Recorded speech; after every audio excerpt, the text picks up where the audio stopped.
Hello everyone. In today's video, we are going to talk about top 50 most asked C programming interview questions and answers. Myself Mohammad Zubair, and this channel is all about showing you how to become a highly paid IT pro really fast. So without any further ado, let's get started. This video is mainly focused on the most asked and the latest questions that you might get asked in an interview. So in this video, you will get a mix of basic to advanced C programming interview questions and answers. So let's see what do we have. Number 1. Why is C known as a mother language? Well, C is known as the mother language because most of the compilers and JVMs that are present today are written in C language. And most of the programming languages that were developed after C language has a lot of influence from it, like C++, Python, Ruby, Rust, etc. Number 2. How many basic data types supported in C programming language? Well, the data types in C languages are broadly classified into 4 categories. They are as follows: basic data types, derived data types, enumerated data types, and word data types. The basic data types supported in C language are as follows: short, unsigned short, char or character, unsigned char, int, unsigned int, long, unsigned long, float, double, and long double. Number 3. What types of error can occur while execution of a program? Well, there are 3 types of errors that you can come up with during the execution of your C program. They are syntax error, runtime errors, and logical errors. Number 4. What is token in C? Well, the token is an identifier. It can be a constant keyword like string, literal, etc. And a token is the smallest individual unit in a program. And C has the following tokens. We have identifiers, keywords, constants, operators, and then we have special characters. Number 5. What is the maximum length of an identifier? Well, it is a 32-bit characters ideally, but it is also specific to the implementation as well. So it means that it also depends on your implementation in your C language. Number 6. What do you mean by the scope of a variable? Scope of the variable can be defined as the part of the code where we can access the declared variables directly. In C, all the identifiers are statistically scoped. Number 7. Where can we apply the break statement in C programming language? Well, break statement can be applied inside the loop and switch statements in C. As you can see the code, I have for loop and then I have my break statement into my for loop. So whenever the break statement will come, the program will exit from the loop because it will counter the break statement. Number 8. What is the difference between actual parameter and formal parameters? Well, parameters that are sent to the sub-functions from the main functions are called as actual parameters. And those parameters that are declared at or inside the sub-functions are called as formal parameters. This is the program example in front of you. Here we have formal parameters and actual parameters as well. So according to the program that I have given to you on the screen, there is function that is named as addition. In the main function, the value 4 and 6 are passed to the function addition, and this value 4 and 6 are the actual parameters. Those values that are passed to the method addition and the sum of two numbers will display on the screen. And in the main program, new 2 integer values are passed to the addition method. Now the actual parameters are 7 and 8. And the summation of 7 and 8 will display on the screen. Number 9. Do we need the main program or main function to execute our program in C? Yes, without the presence of main function, we cannot execute the program in C language. Our program will get compiled, but it will not run. So yes, it is necessary to have main function declared into our C program. Number 10. What do you mean by array in C? Well, the array is a data structure that we can use to store multiple but elements that should be of same data types. There are 3 types of arrays, namely they are one-dimensional array, two-dimensional array, and multi-dimensional array. Number 11. What is typecasting? Well, the typecasting is a method of converting one data type into another. If we want to store the float type value into int type, then we will convert the data type into another data type explicitly. As you can see the program in front of you. Here we have int, which is I equal to 17. Then we have declared a character as C. And then we are converting this into our float value. So in the print statement, it will sum both of them, and in terms of our C, it will take its ASCII value and then it will return us the answer. Number 12. What are runtime errors? Well, these are the errors that you will face while the program is being executed. One common instance can happen when you try to divide a number by 0, and when runtime error occurs, program execution pauses. As you can see the program example in front of you. Here we are trying to divide our 5 with 0, and because of that we'll get runtime error. Number 13. What do you mean by infinite loop and how to declare it? Well, a loop that runs continuously for an indefinite number of time is called as infinite loop. Here I have an example. In my for loop, I have just written 2 semicolons and then it will run on infinite time. Number 14. What is the equivalent code of the following statement in while loop format? Well, as I have for loop and I have value of a less than 100, now it will run 100 times. Now if you want to convert it into while loop, first of all we'll declare our condition into our while loop as you can see on the screen. Then we will print it, and at the end we are incrementing it. But in our for loop, we were doing all of these things like declaring our variable and then giving a value, and then we were incrementing it. But in while loop, we have to do it in different steps. Number 15. How do we take the remainder of a number? Well, to take a remainder of a number, we use the modulus operator. For example, 20 modulus 3 will be equal to 2. Means when you divide 20 by 3, the remainder will be 2, because we know that 6 3s are 18 and we are left with 2, and because of that the remainder is 2. Number 16. What is the difference between printf and scanf functions? Well, printf gets used to print the values on the screen, while the scanf gets used to take the input from the user. But we need to use specific data types format for both printf and scanf statements. For example, we use %t to print and scan an integer value, and for our string values we use %s. For our character values we use %c, and then to float values we use %f. Number 17. How to store a string in C language? Well, as we do not have the string data type in C, and we also know that character keyword or char data type can only hold one character value at a time. So if we create an array of characters, we can store string values in it. For example, if I declare character my string and then I give it a value of 50, it means we can declare a string variable named my string, and it can hold up to 50 characters. So we can use this method to store a string. Number 18. What is the difference between interpreter and compiler?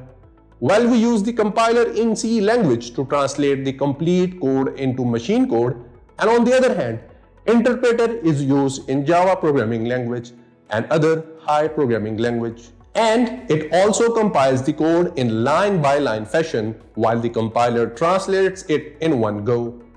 Number 19. How to declare a function in C programming language?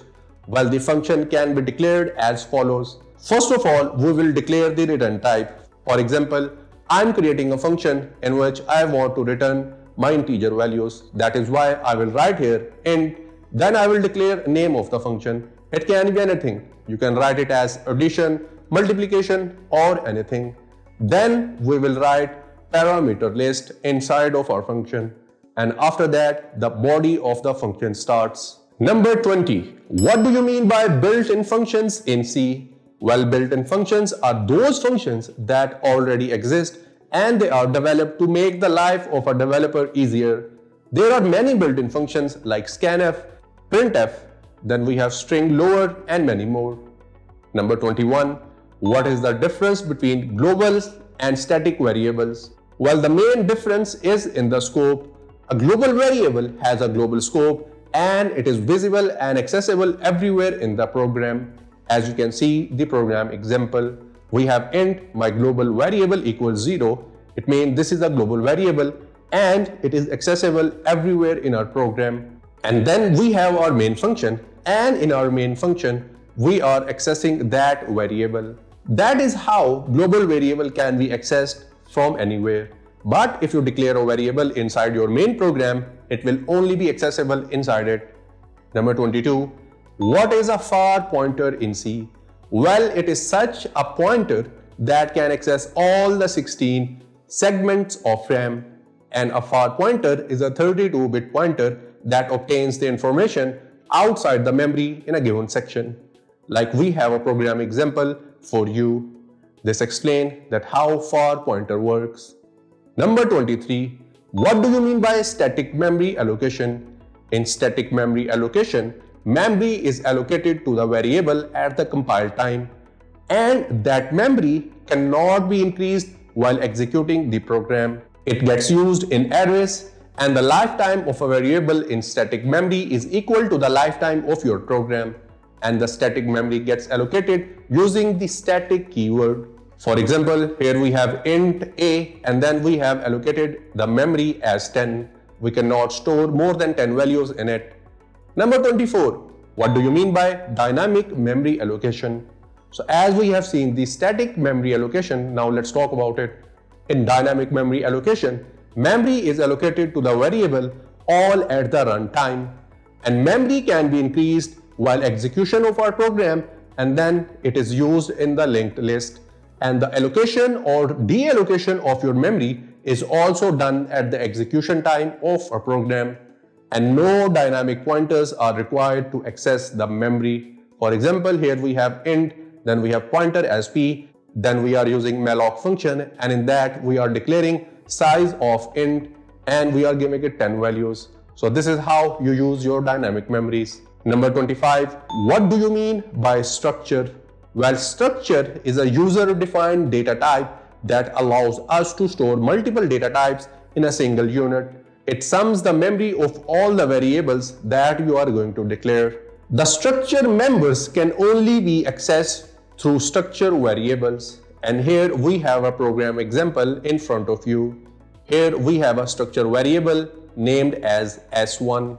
And in our main program, we are accessing our name and our age with the help of our structure variable. So this is how it works. Number 26. What is syntax error? Well, syntax error are those errors that occur because of the mistakes in the use of a programming language. It may be a command that was misspelled, or you might have missed a semicolon or a brace or a bracket in your program. As we have a programming example in front of you, here we have declared our variable as int a equals 10, but we do not have semicolon at the end of it, and because of that we'll get an error. Number 27. What is dangling pointer variable in C? Well, we use the pointers in C programming language to point the memory location of an already existing variable. Let's say that particular variable is deleted and pointer is still pointing to the same memory location, then that particular pointer variable is called as dangling pointer variable. Here we have an example for you. Here we have a variable that is deleted, but the pointer is still pointing to that one. This is our dangling pointer variable. Number 28. What is the difference between getch and getche in C programming language?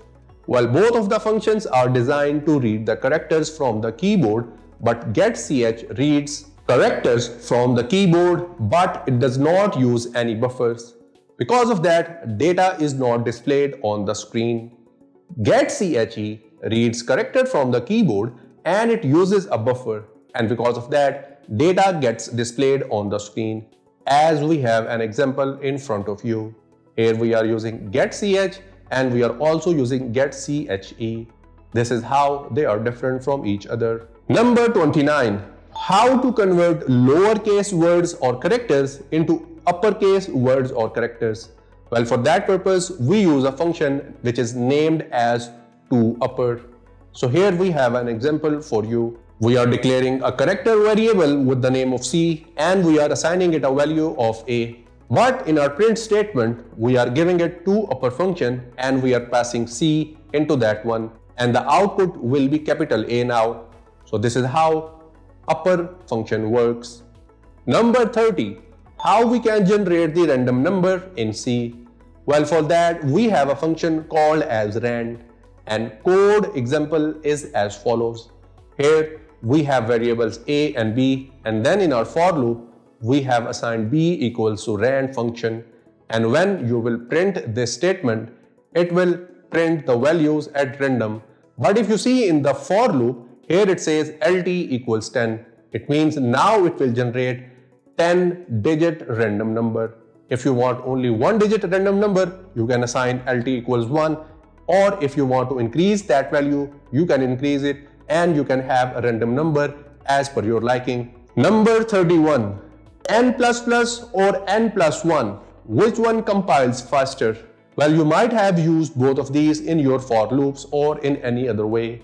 Well, N++ is a unary operator and it just uses and needs one variable, whereas N equals N+1 is a binary. And because of that, it adds overhead to take more time, but in modern platforms, it depends on few things like your processor architecture, C compiler, and many other factors such as hardware problems as well.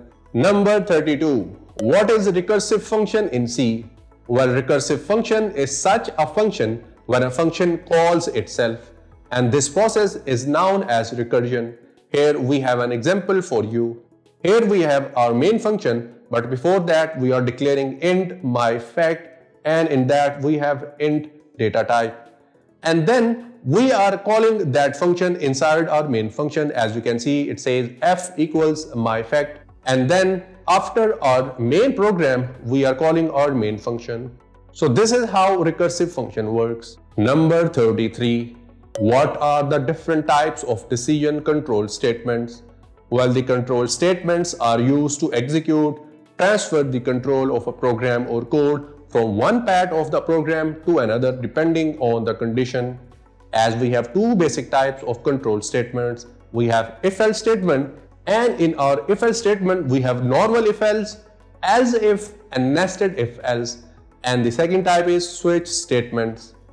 Number 34. What can be used as the alternate of if conditional statement in C programming language? While switch statement can be used as an alternate to if statements, we can get the same result using the switch statement. Here we have an example. First of all, we have our if statement, and here we have if x equals 1, it will be Monday, otherwise it will be Tuesday. And remember, x has the value as 2. For the switch statement, we are using int day equals 2, and in our switch we have day, and we have two cases. In case 1, it will be Monday. If case is equal to 2, then it will be Tuesday.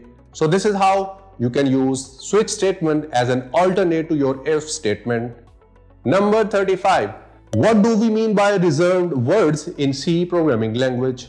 Well, reserved words are those words that we cannot use as a variable name, and they are a part of standard C language library. Those reserved words have special meanings, and it is not possible to use them as your variable name. For any activity other than it is intended functionality, we cannot use it. For example, we have int, case, character, continue, etc. These were some of the reserved words. Number 36. What is the difference between ++a and a++? Well, ++a is called as the prefix increment, means the increment will take place first on the variable, and then a++ is called as the postfix.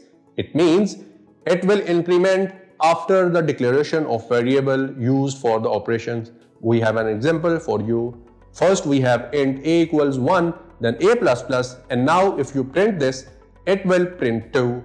and now we are using ++a, and now the print statement will be 2 again, but now it will increment it first and then it will use it. Number 37. What is the difference between equals and double equal symbols in C programming language? Well, double equal gets used as a comparison operator that we use to compare the value or the expression on the left hand side with the value or expression on the right hand side. Whereas the single equal is an assignment operator that we use to assign the values of right hand side to the variable on the left hand side. Here we have an example. If a equals b means if value of a is equal to b. But if I write here a equals b, it means we are assigning the value of b to a. Number 38. What is the header file and its usage in C programming? Well, the header file contains the definitions and prototype of the functions that are being used in the program are called as header file. It is also known as binary file. The header file contains commands like printf and scanf, and one of the example of header file is stdio.h library file. Number 39. When do we use the void keyword in C? Well, when we declare a function, we decide if that function will be returning a value or not. If function is not returning a value, such as when the purpose of a function is to display some outputs on the screen, then void is to be placed at the leftmost part of your function header. This is the example for you. We have void name, then we have void my function. Both of these will not return anything and we are only using them to print something onto our screen. Number 40. What are compound statements? Well, compound statements are those statements that are made up by two or more program statements that executes together.